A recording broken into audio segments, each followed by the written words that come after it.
In today's video, I'm going to teach you how to move a table in Google Docs. If you've ever inserted a table into a document and then realized it would work better somewhere else. The good news is that moving it is simple once you know the right method. In Google Docs, tables can't always be dragged and dropped the way other elements can. So the easiest approach is to cut the table from its current location and paste it where you want it to go. Start by clicking anywhere inside the table. This tells Google Docs that the table is the item you want to work with. If you skip this part, you might end up selecting surrounding text instead of the table itself. So it's a good first step to make sure your cursor is active inside one of the table cells. Next, select the entire table. You can do this by dragging your cursor over the full table so that everything is highlighted. In some cases, you may also be able to right-click inside the table and choose the option to select the table. The goal here is to make sure the whole table is selected, not just a single cell, row, or column.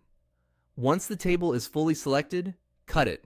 You can press Ctrl and X on your keyboard or right-click and choose Cut. This removes the table from its current spot and places it on your clipboard, ready to be pasted somewhere else.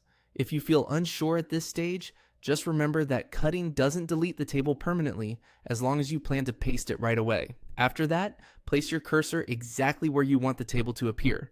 Click in the document at the new location and make sure the insertion point is sitting on the line where the table should be pasted. This is important because wherever the cursor is placed is where Google Docs will insert the table. Finally, paste the table by pressing Ctrl and V, or by right-clicking and choosing Paste. The table should now appear in its new location.